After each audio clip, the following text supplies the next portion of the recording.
Industry में उनका contribution और मतलब they will be fit for readymade professional coming out from the institute who can contribute in the industry.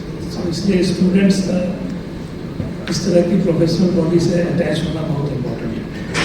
Plus एक इन्होंने अच्छा काम किया है कि रिक्रूटमेंट ड्राइव भी चलाया जो स्टूडेंट जियो साइंस कैरियर से पूछे तो वहाँ कुछ बच्चे सेलेक्ट भी हुए हैं जो लीडिंग आपके EMP ऑपरेटर्स हैं, सर्विस कंपनीज हैं, उन्होंने आके बच्चों को जज किया और उनको सिलेक्ट किया। सो एक तरह से कैंपस प्लेसमेंट भी, कैंपस तो नहीं कहेंगे बट SPG फोरम में उनको भी एक प्लेटफॉर्म मिला कि हम प्लेटफॉर्म तो उस तरह से इंडस्ट्री एकेडमी का बहुत क्लोजली नेटवर्क है। देखिए जो एक्सप्लोरेशन एंड प्रोडक्शन जो EMP इंडस्ट्री हमारी है ये हाईली टेक्निकल मतलब टेक्नोलॉजी कनेक्टेड इंडस्ट्री है। सभी इंडस्ट्रीज टेक्नोलॉजी पे डिपेंडेंट है बट हमारी जो इंडस्ट्री है कांस्टेंट चेंज इसमें हो रहा है और उस चेंज को एडॉप्ट करने के लिए जो नई चीज़ें इवॉल्व हो रही हैं उसको हमको बिल्ड करने के लिए हम जितना अपने आप को टेक्नोलॉजी से कनेक्टेड रहेंगे वो बेनिफिट होगा। तो आने वाले समय में जो हमने तेल और गैस ढूंढ के निकाल लिया वो नीचे सबसे जो जगह अभी खाली हो गई, उस जगह को हम जो एटमॉस्फेयर में CO2 है, कार्बन डाइऑक्साइड है, उसको हम स्टोर कर सकते हैं वहाँ, उसमें खर्चा लगेगा। तो आने वाले समय में आज की डेट में इंडिया में वो पॉलिसी नहीं है बट आने वाले समय में ये सिचुएशन आएगी कि कोई भी उद्योग को, कोई भी इंडस्ट्री को ये शायद फ्रीडम ना हो कि आप कार्बन को इमिट करें। हमको कार्बन टैक्स का सिचुएशन आ सकता है कि आप कार्बन इमिट करोगे तो आपको कुछ टैक्सेशन करना पड़ेगा। उस सिचुएशन में हमारा ये जो अंडरग्राउंड स्टोरेज की जो संभावना है वो निकल कर आएगी और उस पर भी आगे काम होगा।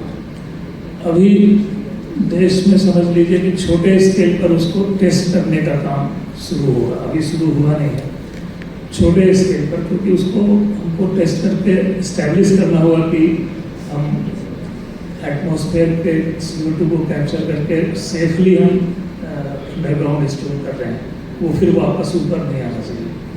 तो इस तरह के काम चल रहे हैं और आने वाले समय में ये आपको इसका एक कॉमर्शियल मॉडल भी डेवलप होगा कि आप एक कार्बन को कैसे आप कैप्चर करके और उसको स्टोर करेंगे सो दैट कि डिकार्बोनाइज करें एनवायरनमेंट को। एक तो नेचुरल डिकार्बोनाइजेशन होता है जो पेड़ पौधों से है और अदर देन नेचुरल डिकार्बोनाइजेशन ये अपॉर्चुनिटी है जो आने वाले समय में है। और एज इंडस्ट्री, ऑयल इंडस्ट्री में इंडिया में ये काम शुरू होने वाला है। बाहर के देशों में ये काम छोटे स्केल पे चल रहा है बट इंडिया में शुरू होने वाला है। कॉन्फ्रेंस हमने आज से ही लगभग शुरू कर दिया है। कॉन्फ्रेंस में हमारा जो पहला जो आज हैकाथॉन इसी हॉल में हुआ है, morning 8 o'clock to 3 o'clock hackathon हुआ है, जिसमें हैकाथॉन में क्या है, हैकाथॉन में हम लोगों ने एक प्रॉब्लम दिया और ओवरऑल हमने इंडस्ट्री में और स्टूडेंट्स के बीच में उस प्रॉब्लम स्टेटमेंट को सर्कुलेट किया, राइट।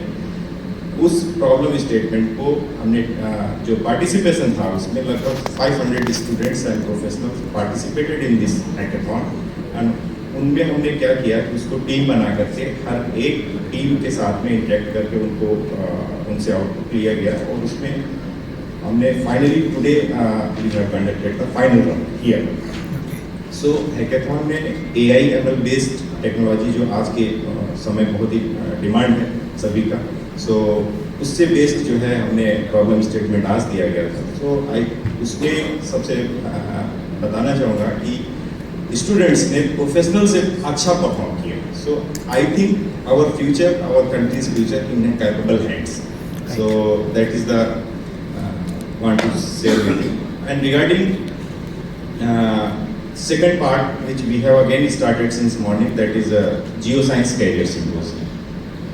जियोसाइंस कैरियर सिंपोजियम क्या है? हमारे पास जो भी स्टूडेंट्स चैप्टर्स हैं, 18 चैप्टर्स हैं, 18 चैप्टर से हम हर एक डिसिप्लिन से, जियोफिजिक्स, जियोलॉजी, पेट्रोफिजिक्स, सभी डिसिप्लिन से दो दो बच्चों को अपनी एसपीजी की कॉस्ट से हम उनको बुलाते हैं और डिफरेंट कंपनीज को हम इनवाइट करते हैं, लाइक स्लम्बर्जर, हैलीबर्टन, डग, इनविनायर. सो दीज हम इनवाइट करते हैं. इनवाइट करने के बाद उनका वो ऑनलाइन भी टेस्ट लेते हैं कि किन बच्चों को बुलाना है, किन बच्चों को नहीं लाना, because every student can not invited here. So based on short listing on their online test we use to invite here. So उसमें अभी नीचे ही बेसमेंट में इंटरव्यू चल रहा है, तो उसमें इस समय भी हमने 6 अभी कंफर्म है, 6 students has been selected in different companies that has been promised by the company. ONGC तेल एंड गैस के अलावा जो दूसरे ऊर्जा के क्षेत्र हैं, जैसे कि सोलर हो गया, विंड एनर्जी हो गया.